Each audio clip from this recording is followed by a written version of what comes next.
மாணவர்கள் யார் அதிகமா அடிக்கிறது, இல்ல கொஞ்சம் வன்முறையில காமிக்கிறது, தன்னை பார்த்தா பயந்து நடுங்கணும்.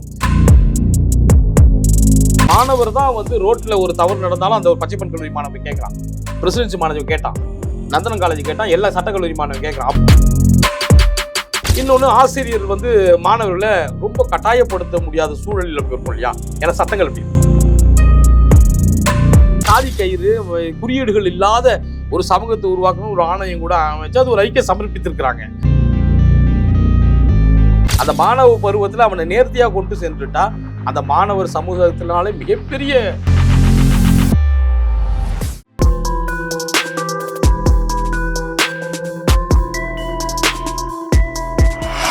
ஜெம் டிவி நேயர்கள் அனைவருக்கும் வணக்கம். சமூகத்தில் அன்றாடம் நடைபெறும் பல்வேறு பிரச்சனைகளுக்கு சட்டப்பூர்வமான தீர்வுகள் குறித்து ஒவ்வொரு வாரமும் ஜெம் தொலைக்காட்சி வழங்கும் சட்டம் என்ன சொல்கிறது என்ற நிகழ்ச்சியில் விரிவாக விவாதித்து வருகிறோம். அந்த வரிசையில் தமிழகத்தில் குறிப்பாக சென்னை மாநகரில் பள்ளி மாணவர்கள் கல்லூரி மாணவர்கள் மத்தியில் நடைபெறும் மோதல், வன்முறை, படுகொலை குறித்தெல்லாம் அதற்கான தீர்வு குறித்து சமூக செயற்பாட்டாளர் வழக்கறிஞர் அறிவன் சீனிவாசன் அவர்கள் நம்மோடு இணைந்துள்ளார். அவரிடம் இது குறித்து விரிவாக விவாதிக்கலாம். ஐயா வணக்கம். வணக்கம் ஐயா. வணக்கம். இப்போ சென்னை மாநகர்ல பள்ளி மாணவர் மத்தியில கல்லூரி மாணவர்கள் மத்தியில பல்வேறு மோதல் போக்கு நாளுக்கு நாள் அதிகரித்து வருகிறது. குறிப்பாக சென்னை மாநகர்ல மாநில கல்லூரி மாணவர்களுக்கும் பச்சைப்பன் கல்லூரி மாணவர்களுக்கும் அதே போல நந்தனத்தில் உள்ள நந்தனம் ஆடவர் கலை மற்றும் அறிவியல் கல்லூரி மாணவர்களுக்கும் அடிக்கடி மோதல் போக்கு ஏற்படுகிறது, வன்முறையாக மாறுகிறது, வெட்டி படுகொலை செய்யப்படுகிறார்கள், வெட்டப்படுகிறார்கள். இதுக்கெல்லாம் என்ன தீர்வாக அமையும் என்று நீங்க எதிர்பார்க்குறீங்க? இது இந்த மாணவர்கள் நாங்களும் கடந்த காலத்துல பல்வேறு கல்லூரிகள்ல மாணவராக இருந்து அந்த பருவத்தை கடந்து தான் வந்திருக்கிறோம்.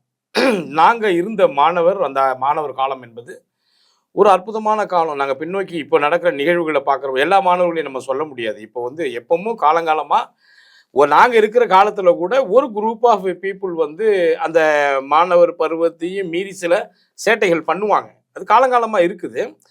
நாம் இப்போ வலைதளங்கள், தொலைக்காட்சிகள், ஊடகங்கள் பெருகினதுனால இது நம்மளுக்கு தெரியுது. இருந்தாலும் கொஞ்சம் கூடுதலாகவே வந்திருக்கு. அதாவது வலைதளங்கள், மக்கள் ஊடகங்கள் வந்ததுனால தெரியுதுன்றதை விட அதை விட ஒரு படி கூட அதிகமாக தான் நடக்குது. எப்படின்னா, இப்போ நம்ம சமீபமாக நீதிமன்றம் கூட கண்டனம் தெரிவிச்சிருக்குன்னு செய்தித்தாளில் பார்த்தேன்.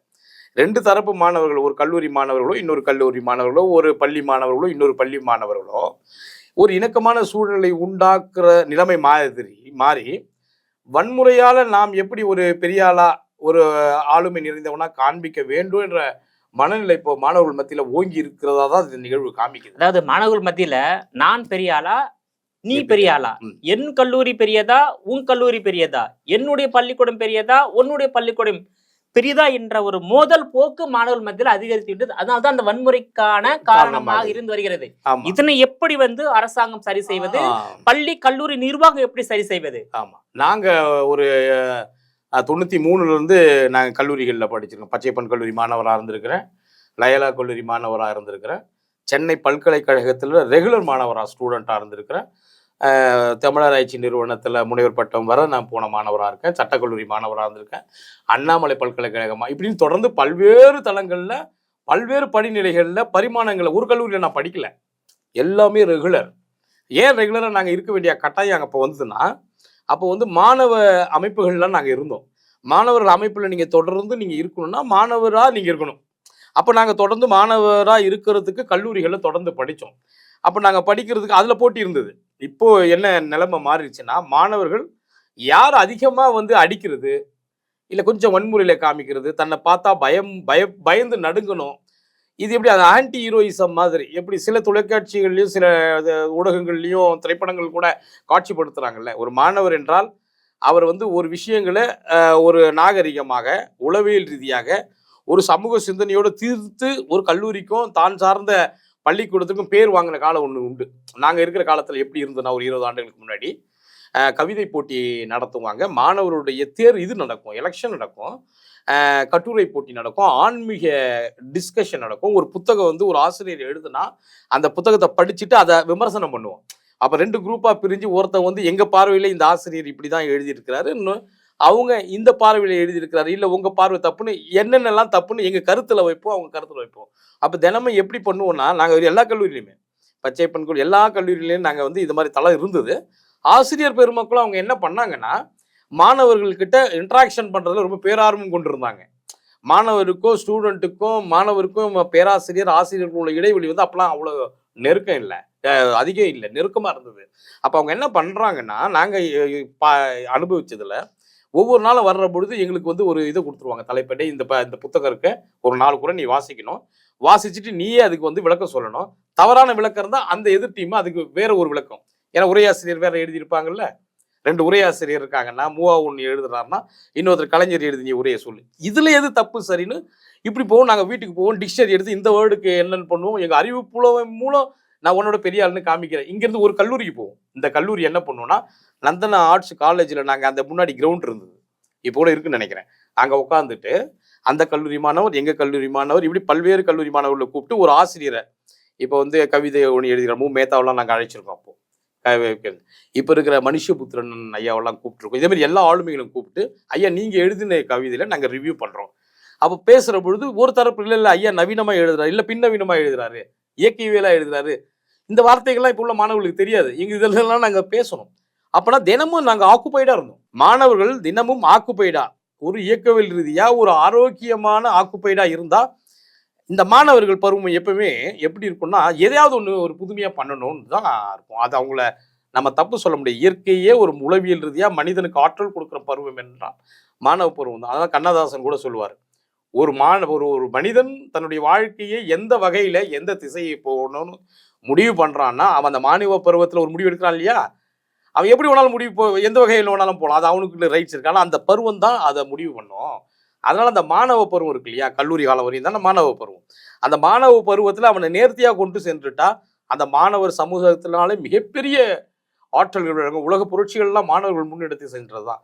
பச்சையப்பன் கல்லூரியும், நந்தனம் கல்லூரியும், பிரசிடென்சி கல்லூரியும், லயலா கல்லூரியும், சட்ட கல்லூரியும் எடுத்த போராட்டங்கள் எவ்வளவு தெரியுங்களா? கடந்த காலத்தில் இந்தி எதிர்ப்பு, நீங்க இந்தி கட்டாயமாக திணிக்கப்பட்ட பொழுது அந்த மாணவர் போராட்டத்தில் முன்களத்தில் மாணவர் போராட்டங்க வந்தாங்கல்ல, அந்த மாணவர்கள் தான் இன்னைக்கு பெரிய அரசியல் ஜாம்பவனா இருக்காங்க.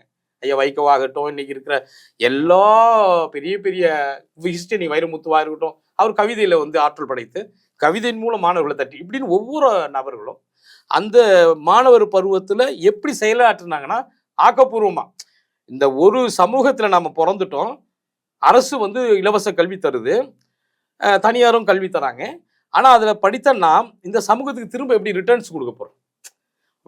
புஸ்தகங்கள், யூனிஃபார்ம்கள், பஸ் பாஸு, டோக்கனு, ஸ்காலர்ஷிப்பு, சீருடை, காலணிகள், இப்படின்னு எல்லா விதமான வாய்ப்புகளையும் அரசு வந்து எந்த அரசாக இருந்தாலும் மாணவர்களுக்கு ஏற்படுத்தி கொடுக்குது. அப்போ ஏற்படுத்தி கொடுக்குற நாங்களாம் போகிற பொழுது ஒரு டோக்கன் ஒன்று கிழிவாங்க, டிக்கெட் மாதிரி அதை கொடுப்பாங்க. அதை கொடுத்துட்டு அந்த பேருந்து இங்கேருந்து எங்கே போய் இறங்கினாலும் இறங்கும். ஒரே டோக்கன் தான், அது காசு வந்து 2 ரூபான்னு நினைக்கிறேன். அவ்வளோலாம் கொடுத்தாங்க. 30 டோக்கன் தருவாங்க, 60 டோக்கன்லாம் வாங்கியிருக்கோம்.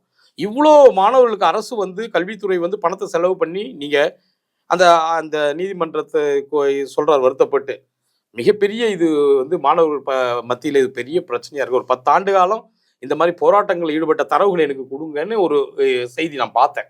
அப்போ எந்த அளவுக்கு அவங்கள மாணவ பருவத்திலிருந்து வராங்க இல்லையா? மாணவர்களுக்கு கல்வி மீது நாட்டம் வந்து குறைவாக இருக்கின்றதா, வன்முறை மீது அதிக நாட்டமா இருக்கின்றதா? அது எப்படி சார்? இதுக்கு முன்பாக நீங்க படித்த காலத்துல வந்து சொன்னீங்க, நீங்க எப்பெல்லாம் படிச்சீங்க, எப்படிலாம் எங்களுடைய பேராசிரியர் உங்களை வந்து படிப்புக்கு தயார்படுத்தினாங்கன்னு சொன்னீங்க. ஆனா அத்தகைய முறை இப்போது இல்லைன்னு நினைக்கிறீங்களா? அதாவது எப்பவும் படிப்பு ஒரே மாதிரியா இருக்கு, கொஞ்சம் கூடுதல் குறைவா இருக்கலாம். இப்போ வந்து நீங்க அன்னைக்கு வந்து இப்போ மருத்துவம்லாம் ஒரு காலத்துல மாரல் சப்ஜெக்ட்னு ஒன்று இருந்தது, நீதி போதனைகள் பாடமே இருந்தது. ஒரு மருத்துவரோ, ஒரு என்ஜினியரோ, ஒரு வழக்கறிஞரோ யாராக இருந்தாலும் அந்த மாரல் சப்ஜெக்ட், இப்போ நீங்கள் நாங்கள் சட்டம் படிக்கிற பொழுது மாரல் சப்ஜெக்ட் படிக்க வேண்டிய அவசியமே இல்லை. சட்டம் படித்தா போதும், மருத்துவத்தை மட்டும் மருத்துவர் படித்தா போதும், பொறியியலை மட்டும் பொறியாளர் படித்தா போதும். ஏன்னா அதுதானே உங்களுக்கு ஒரு கட்டடம் எப்படி கட்டணும்னு அந்த அறிவு இருந்தால் போதும்ல. அதனால் இந்த சப்ஜெக்ட் எடுத்துட்டாங்க. ஆனால் 30 ஆண்டுகளுக்கு முன்னாடி மாரல் சப்ஜெக்ட் நீதி போதனைகள் இருந்தது. எப்படின்னா நீதி போதனைகள்னா அந்த ஒரு ஒரு தர்மத்தோட ஒரு விளைவுகள் வந்து மற்றவங்களுக்கு நன்மை செய்யணும். நன்மையோடு கூடிய எந்த வேலை செஞ்சாலும் ஒரு நன்மையோடு கூடிய ஒரு பணி செய்கிற பொழுது அதுக்கு ரிட்டர்ன்ஸாக வரும். அதனால் எந்த தொழில் செஞ்சாலும் எந்த இடத்துல இருந்தாலும் இறைவனுக்கு பயந்தோ இல்லை தர்மத்துக்கு பயந்தோ சட்டத்துக்கு பயந்தோ நீங்கள் பண்ணலாம் நீதி போதனை சொல்லும். அப்போ நாங்கள் தொழில் எடுத்து ஒரு வழக்கறிஞராக தொழில் எடுத்து பண்ணாலும் இந்த நீதி போதனை கதைகள் எங்களுக்கு வந்து உள்ள உறுத்தும். அங்கே நம்ம ஒரு சப்ஜெக்ட் படிச்சிருக்கோம்ல, அப்போ வழக்கம் வந்து நீங்கள் வந்து மனிதாபிமானமும் நடத்தணும். இங்கே சட்டம் மட்டும் இல்லை, மனிதாபிமானமும் நடத்தணும். வழக்கறிஞர் கட்டணம் கட்ட முடியாத ஒரு ஏழைகளுக்கு நீதி எப்படி போவோம்? நாங்கள் இதுக்கு வந்து இவ்வளோதான் ரூபாய் வேணும்னு நிர்ணயிச்சோம்னா ஒருத்தர் நீதி கிடைக்கனால அவங்ககிட்ட காசு இல்லை, கொடுப்பான், எது சொற்பமாக கொடுப்பான். எங்களுக்கு தேவை இருக்குது அதிகமாக, அதுக்காக அவனை பிழியக்கூடாது. அப்போ நீதி போதனை நாங்கள் என்ன படிக்கிறோம்? ஏழைகளுக்கும் நீதி கிடைக்கணும். அப்போ வந்து அவர்களுக்கு செய்கிற பணி தான் தெய்வத்தான பணி, தெய்வம் உங்களுக்கு ரிட்டர்ன்ஸ் கொடுக்கும். இப்படிலாம் சொல்லி ஒரு புத்தகம் படிக்கிற பொழுது நாங்கள் என்ன பார்க்குறோன்னா, அப்போ அவங்களுக்கு நம்ம பண்ணலாம். இருப்பவர்கள்கிட்ட வாங்குகிறோம், இல்லாதவர்கள்கிட்ட குறைந்த கட்டணமோ இல்லை எளிமையாவோ ஃப்ரீயாவோ பண்ணலாம் அப்படின்னு சிந்தனை எங்கேருந்து வரும்னா மாரல் சப்ஜெக்ட்னு ஒன்று வரும். இப்போ இந்த மாரல் சப்ஜெக்ட் எங்கேயுமே இல்லை. இன்னொன்று திருக்குறளில் வந்து கொஞ்ச நாளைக்கு முன்னாடி என்ன சொன்னாங்கன்னா, திருக்குறள் இருக்கு இல்லையா, எல்லா அதிகாரங்களும் நீங்கள் பாடத்தில் வச்சு அதை மதிப்பெண் தரவரிசைக்கு எடுத்துக்கிறீங்களா? நீங்கள் திருக்குறளும் நம்மளுக்கு நீதி போதனை தானே. ஔவையாருடைய ஆத்திச்சூடியும் பாரதியாருடைய புதிய ஆத்திச்சூடியும் ஔவையாருடைய பழைய ஆத்திச்சூடியும் நீதி போதனை தானே. அப்போ நீதி போதனைகளை நீங்கள் மாணவர்களுக்கு பயிற்றுவிக்கிறீங்களான்னு ஒரு வந்து நாங்கள் ஆர்டிஐ போட்டு எடுத்துக்கிறோம் பள்ளிக்கல்வித்துறையில். அப்போ அவங்க என்ன சொல்கிறாங்கன்னா, ஒருத்தர் என்னென்ன வழக்காகவே போனார்னு நினைக்கிறேன், திருக்குறளை இவங்க பாடமே எடுத்துக்கிறது இல்லை, இருக்குது ஆனால் இவங்க நடத்துறது இல்லை. நடத்தினா தானே மாணவர்கள் வந்து அதில் எப்படி வந்து ஒவ்வொரு அதிகாரத்தில் அவர் என்னென்ன அரசனுக்கான நீதி என்ன, ஒரு குடிமகனுக்கான நீதி என்னன்னு வரிசையாக சொல்கிறாரு. படித்து உள்வாங்கி அதன்படி நடக்கிற பொழுது அவன் வந்து உள்ள செம்மையாக செய்யப்படுறான்ல. மாணவ பருவத்தில் சீர்படுத்துறான்ல, 1ஆவதுலேருந்து 12ஆவது வரை, அதுக்கப்புறம் +3 3 ஆண்டுகள் 15 ஆண்டுகள் படிக்கிற பொழுது சீர்வாகிறான்ல.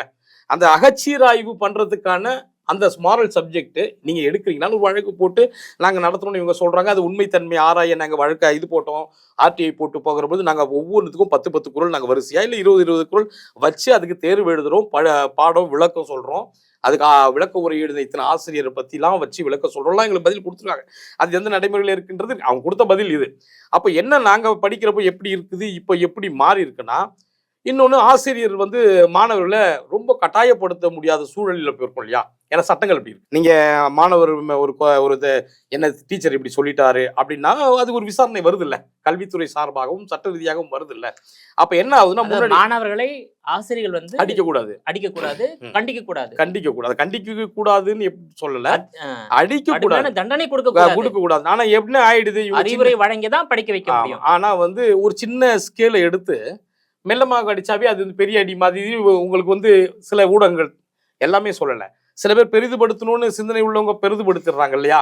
அப்போ என்ன ஆகுதுன்னா, ஆசிரியர் பெருமக்களும் நாம் இந்த ஒழுக்கப்படுத்துறது சில குற்றம் ஒரு கில்லு கில்றதோ ஒரு இது பண்ணுறதோ தவறாக போயிருமே ஒரு அச்ச உணர்வும் வருது அவங்களுக்கு. இன்னொரு சொல்ல முடியாது, சென்னையில் பச்சையப்பன் கல்லூரி மாணவர்கள் மாநில கல்லூரி மாணவரை தாக்கியதால் படுகாயமடைந்து மருத்துவமனையில் அனுமதிக்கப்பட்டு சில தினங்களுக்கு முன்பாக ஒரு 19 வயது அரசியல் அறிவு இளங்கலை படிக்கக்கூடிய மாணவன் வந்து உயிரிழந்து உள்ளார்.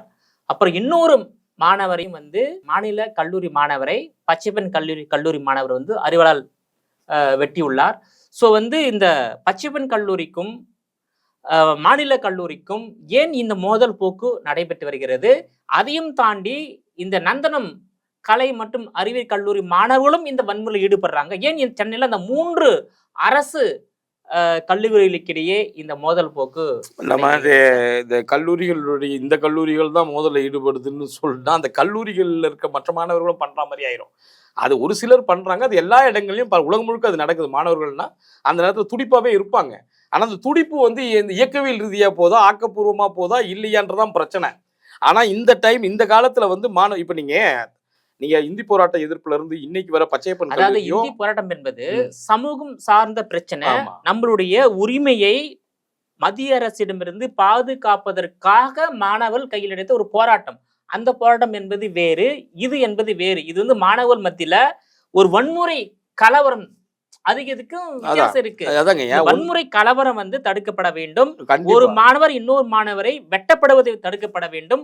ஒரு மாணவர் இன்னொரு மாணவரை வெட்டி கொலை செய்யப்படுவது தடுக்கப்பட வேண்டும். ஒரு மாணவர் இன்னொரு மாணவரை வந்து டார்ச்சர் செய்து மன உளைச்சல் ஏற்படுத்துவதையும் தடுக்க வேண்டும். இதுக்கு வந்து கல்லூரி நிர்வாகம், அதாவது பச்சையப்பா கல்லூரி நிர்வாகம், பிரசிடென்சி கல்லூரி நிர்வாகம், நந்தனம் கலை அறிவியல் கல்லூரி நிர்வாகம் என்ன செய்ய வேண்டும், தமிழக உயர்கல்வித்துறை என்ன செய்ய வேண்டும், தமிழக அரசாங்கம் என்ன செய்ய வேண்டும், இந்த மாணவர் மத்தியில் நடைபெறும் மோதல் போக்கு உடனடியாக முற்றுப்புள்ளிக்கு வர வேண்டும் என்றால் அரசாங்கம் சட்ட ரீதியான எந்த மாதிரியான நடவடிக்கையை அணுக வேண்டும்? இப்ப சட்ட ரீதியான நடவடிக்கைன்னா ஏற்கனவே சட்டம் இருக்கு.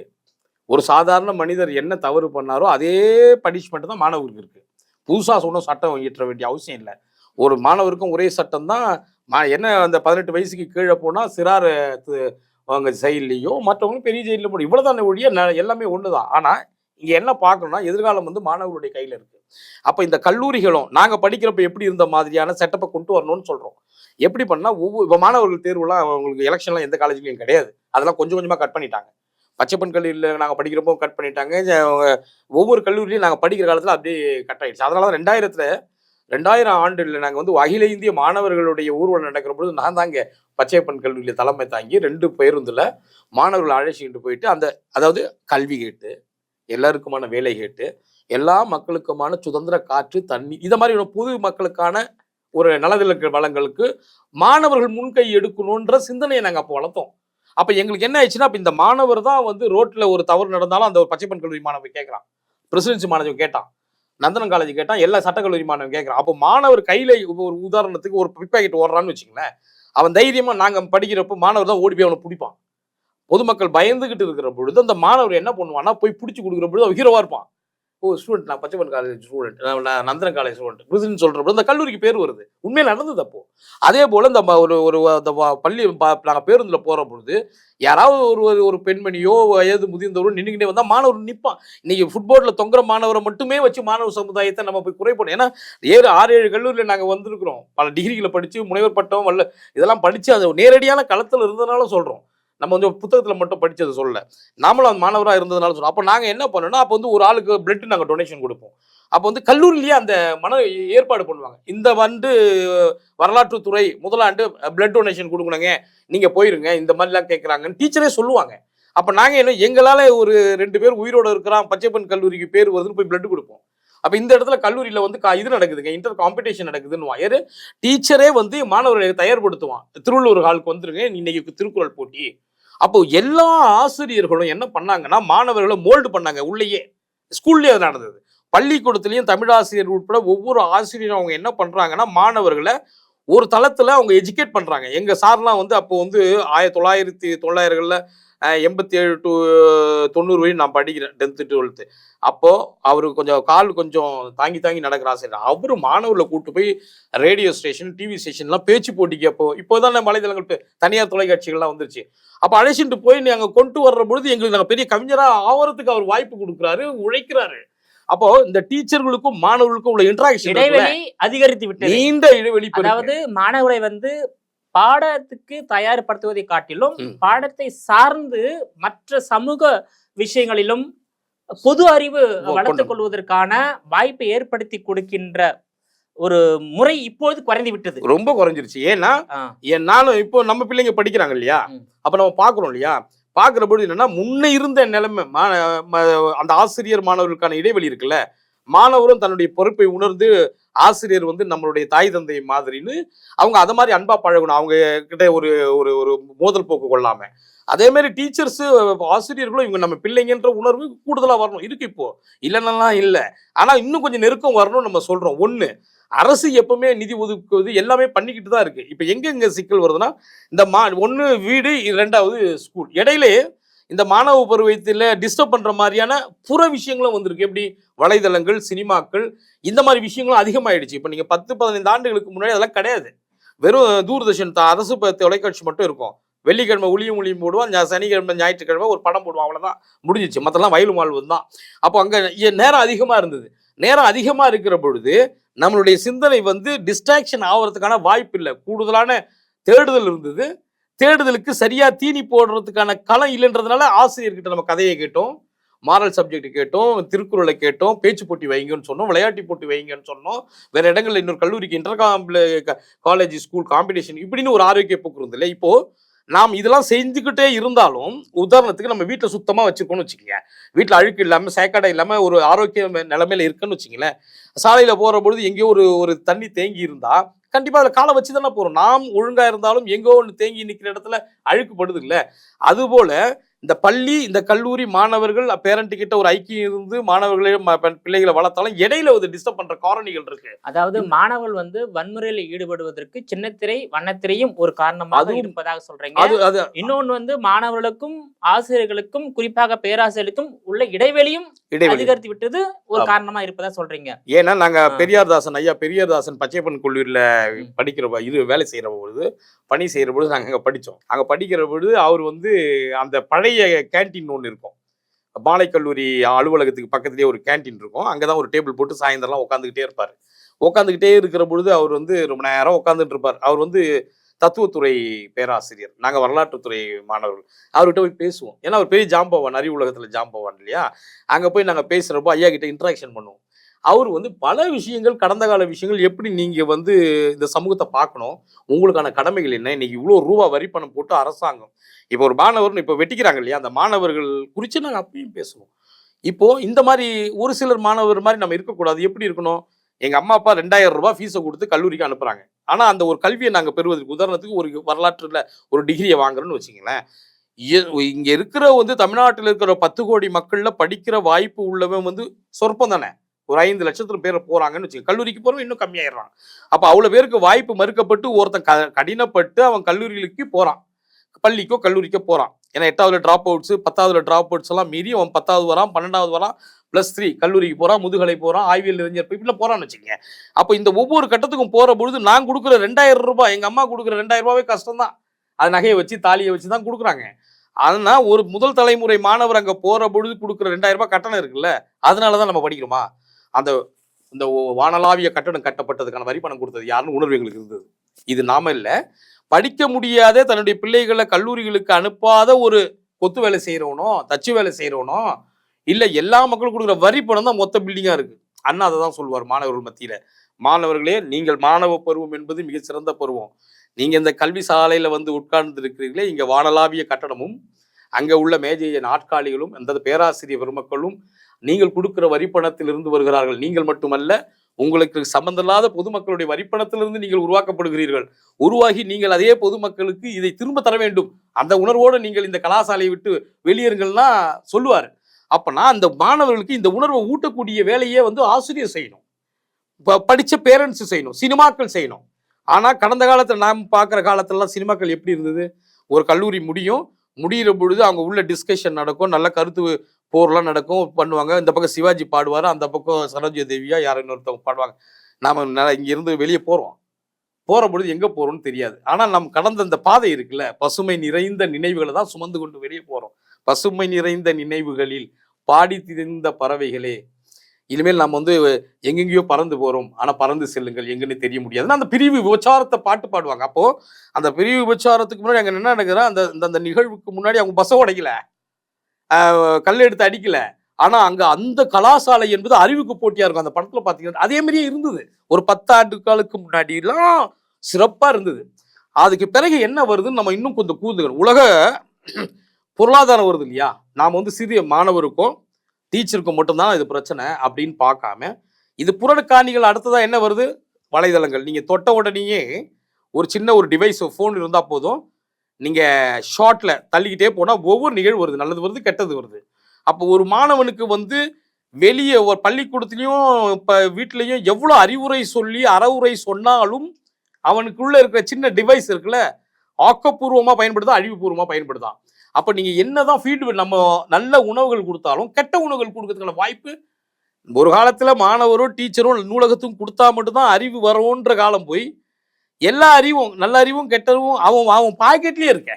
இது ஒரு பெரிய இது அறிவை எடுத்துக்கொள்ள வேண்டும், கெட்ட அறிவை வந்து விஷயம் பாத்தீங்கன்னாக்கா. இப்ப வந்து சென்னை உயர்நீதிமன்றம் வந்து தமிழக காவல்துறையிடம் ஒரு அறிக்கை கேட்டுள்ளது. என்னன்னா, கடந்த 10 ஆண்டுகளில் வந்து எத்தனை மாணவர்கள் மீது வழக்கு தொடர்ந்திருக்கீங்கன்னு சொல்லிட்டு அதுக்கு காவல்துறை 231 மாணவர்கள் மீது வழக்கு தொடரப்பட்டுள்ளதாக ஒரு அறிக்கையை உயர்நீதிமன்றத்துல காவல்துறை தாக்கல் செய்துள்ளது. இந்த மாதிரி 231 மாணவர்கள் மீது வழக்கு தொடரும் போது அவருடைய இளங்கலை, முதுகலை, ஆராய்ச்சி கல்வி பாதிக்கப்படுகின்ற வாய்ப்பு இருக்கின்றது.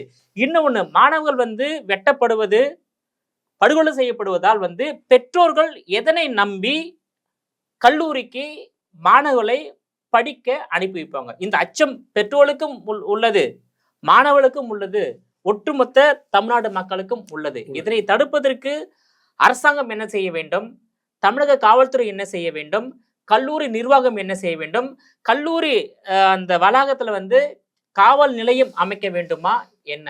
கல்லூரி நிலையத்துல காவல் நிலையம் அந்த மாதிரி ஒரு செக் போஸ்ட் மாதிரி காவல் நிலையம் அமைச்சுலாம் ஒரு மாணவர்கள்லாம் ஒண்ணும் பண்ண முடியும். ஏன்னா மாணவர்களுடைய பருவம் என்பது காலேஜ்ல போலீஸ் இருந்துகிட்டே இருக்கும், அது வெளியே தான் இருக்கும், உள்ள இருக்கு. அதே போல பிரசிடென்சி காலேஜ்ல போலீஸ் இருந்துகிட்டே இருக்கும். அதே போல நந்தனம், சேதாப்பேட்டை கலை அறிவியல் கல்லூரியில போலீஸ் இருந்துகிட்டே இருக்கும். அப்படி இருந்தும் மாணவர்கள் அப்படி அது சரியில்லை. வெறும் காவல்துறை இப்போ காமராஜர் தூங்குற பொழுது ஒரு காவலாளி செக் இவர் இருக்காருல்ல, போலீஸ் ஆபீசர் துப்பாக்கியோடு இருப்பார். ஐயா உங்களுக்கு பாதுகாப்பு, நீங்க ரொம்ப முக்கியமானவங்க.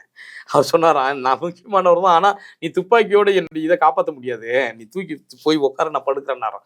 காவல் மட்டுமே ஒரு மனிதன், ஒரு மாணவருடைய பார்வைக்கு திருத்த முடியாது. அதுவும் ஒரு சின்ன ஒரு காம்பவுண்ட் தான், அச்சுறுத்தல் தான். ஆமா, ஒரு காவல்துறை இருக்கு, ஒரு ஆனா காவல்துறையை தாண்டி வெளியே பயம் தான், கட்டுப்பாடு. எங்க கட்டுப்பாடா இருப்பான்? அந்த காம்பவுண்ட்ல காவல்துறை இருக்கு, அது வரையும் ஒழுங்கா இருப்பான். இல்லாத இடங்கள்ல போய் அவன் சேட்டை பண்ணனா, அப்ப இல்லாத இடங்கள்லயும் நீ போய் ஒழுக்கமா இருக்கணும். இங்க நீதிபதி அவசியம், யார் யாருக்கு தனி மனித ஒழுக்கமும் அவசியம். இது சொல்லி கொடுப்பது யார்? அது தானாவே வந்துடாது ஐயா. இப்ப யார் சொல்லி கொடுக்கணும்? பேரண்ட் சொல்லி கொடுக்கணும், டீச்சர் சொல்லி தரணும். இதுக்கு இடையில உள்ள அரசியல் தலைவர்கள் உட்பட, சினிமா நடிகர்கள் உட்பட, இந்த சமூக செயற்பாட்டாளர் உட்பட, கவிஞர் உட்பட எல்லாமே சொல்லணும் இல்லையா? ஆனா இங்க எல்லாருக்குமான பொறுப்பு இருக்கு. கல்லூரிக்கான ஒரு பொறுப்பு இருக்கு, காவல்துறைக்கான ஒரு பொறுப்பு இருக்கு, அரசுக்கான ஒரு பொறுப்பு இருக்கு, ஆசிரியர் பெருமக்களுக்கான ஒரு பொறுப்பு இருக்கு, பேரண்ட்டுக்கான ஒரு பொறுப்பு இருக்கு. இது மாணவர்களுக்கு பொறுப்பு இருக்கு. மாணவர்களுக்கு எப்படி பொறுப்பு இருக்கும்னா, பொறுப்பு என்றால் என்னன்னு அவங்க சொல்லணும். பொறுப்புனா என்னன்னு தெரியாதவர்கிட்ட பொறுப்பு பத்தி பேசலாம் எப்படி? ஏன்னா டீனேஜ் என்பது ஒண்ணுமே தெரியாது, ஸ்கூல்ல இருந்து நேரா வரான். அப்ப முன்னாடி எப்படி பொறுப்பை சொல்லி கொடுத்தாங்கன்னா, வீட்லயும் சொல்லி தந்தாங்க, ஆசிரியரும் சொல்லி கொடுத்தாங்க, சமூக செயற்பாட்டாளரும் சொல்லி கொடுத்தாங்க. இப்ப எல்லாருமே அவங்க என்ன பண்ணாங்கன்னா, ஒரே அரசியலை மட்டுமே நோக்கமாக கொண்டு எல்லாருடைய கவனமாக போனதுனால மாணவர்களை உருவாக்கக்கூடிய ஒரு வலைதளங்கள், ஒரு கருத்தியல்கள், ஒரு கட்டுரைகள், ஒரு நிகழ்வுகள் வர்றது எண்ணிக்கை கம்மியாகி போச்சு. அப்போ மாணவர்கள் கிட்ட கல்வி வளாகத்துல, பள்ளிக்கூட வளாகத்துல ஒவ்வொரு நாளும் ஆசிரியர்கள் அவர்களுக்கு ஏதாவது ஒரு தலைப்பிட்டு ஒரு கட்டுரை எழுதுங்க, உங்களுக்கு பென்சில் எங்களுக்கு கொடுத்தாங்க, ஒரு பென்சிலு, பேனா, இது தரேன் அதை தரேன்னு சொல்ற பொழுது போட்டி வருது. இப்போ நம்ம பிள்ளைங்க வாங்கிட்டு வரப்போ அவங்களுக்கு எவ்வளோ குதூகலம் அடைகிறாங்க இல்லையா? இந்த பேச்சு போட்டிட்டு இருந்தேன், கையெழுத்து அழகாக்கு. அப்போ ஒவ்வொரு நாளும் ஆசிரியர்கள் என்ன பண்ணா, மாணவர்களுக்கு பனிஷ்மெண்ட் ஆகலாம், நீங்க ஒண்ணுமே திருத்த முடியும். ஏன்னா இவன் தான் நாளைக்கு ஐஏஎஸ் ஆஃபீஸரா வரான், இந்த மாணவர்னு நம்ம சொல்றோம்ல, ஐபிஎஸ் ஆவறான். ஆமா, இன்னைக்கு வர இந்த மாணவர் எல்லா அதிகாரியுமே, அமைச்சரா உட்பட, ஆன்மீகவாதி உட்பட எல்லா தளங்கள்ல இன்னைக்கு சொல்றோம் இல்லையா, இந்த மாணவர்கள் வன்முறையில் இந்த மாணவர் தான் தட்டு மாதிரி தப்பிச்சு வரவன் தான் ஐஏஎஸ், ஐபிஎஸ், ஐஎஃப்எஸ், முதல்வர் எல்லாமே அரசியல்வாதியா வராங்க. அப்ப இவங்களை எப்படி நம்ம குறை சொல்ல முடியும்? நாளைக்கே அதிகாரத்தை இவர்கள், இந்த சமூகத்தை அழைத்து செல்றவர்கள் இவர்கள்ல. அப்ப இவர்களும் தானே உணர்ந்து கொண்டோம். எப்படி உணர்ந்து கொள்ளணும்னா, சினிமாவில் ஒரு மாணவருக்குள்ள 2 மாணவர்களோட சண்டை வெட்டிக்கிட்டா, இல்லை ஒரு காதலிச்ச நம்மளுக்கு பெண்ணையோ இல்லை தன்னை காதலிச்ச காதலனையும் கிடைக்கலன்னா பொண்ணு பையன் வீட்டில் போய் இந்த லவ் பண்ணவங்க வெட்டுறது, இதெல்லாம் இருக்கும். ஒரு 2 கோஷியை வெட்டிக்கிறது நல்லா இருக்கும். ஆனால் இந்த எண்ட் ரிசல்ட் சினிமாவில் காமிக்கிறானா, இந்த வெட்டினவனும் வெட்டுப்பட்டவனும் அடுத்த காட்சியில் என்ன வரும்னா, நிஜத்தில் ஒருத்தன் ஹாஸ்பிட்டலுக்கு போவான், இறந்து போகலாம், ஒருத்தன் ஜெயிலுக்கு போவான். அவன் ஒரு எஃப்ஐஆர் விழுந்துட்டா அவன் எந்த பணிக்குமே போக முடியாது. ஒரு டிகிரி வர போய் கடைசி ஒரு வருஷத்துல அவன் அந்த மாதிரி நிகழ்வுல நடந்து ஒரு எஃப்ஐஆரை வாங்கிட்டானா, அவன் வாழ்நாள் முழுக்க அப்பவும் இந்த அவங்க அம்மாவும் அப்பாவும் கூலி வேலை செஞ்சு இந்த பையன் நம்மளுக்கு ஏதாவது ஒரு வேலை கஞ்சி ஊற்றுவான், அவன் அடுத்த கட்டத்துக்கு போவான்னு நம்மள இதாயிடுதா, ஜெயிலுக்கு போயிடுறான்னா. ஏன்னா நிகழ்வு நடக்குதா இருக்கு. இப்போ கூட நீங்க இதெல்லாம் தடுக்கணும்னு தான் அரசு கூட இப்போ ஒன்று போட்டிருக்கு. இந்த ஜாதி கயிறுகள் மூலம் தன்னுடைய அடையாளங்களை காண்பிக்கக்கூடிய நிகழ்வு வருது. அதனால இந்த சாதி கயிறு குறியீடுகள் இல்லாத ஒரு சமூகத்தை உருவாக்கணும் ஒரு ஆணையம் கூட அமைச்சு அது ஒரு அறிக்கை சமர்ப்பித்திருக்கிறாங்க. அதன் மூலம் என்னன்னா, இந்த மாணவன் இந்த சமூகத்தை சாதியை சேர்ந்தவன் அடையாளம் மற்றும் மாணவ சமூகம் வரணும். அப்படி அது நல்ல முயற்சி.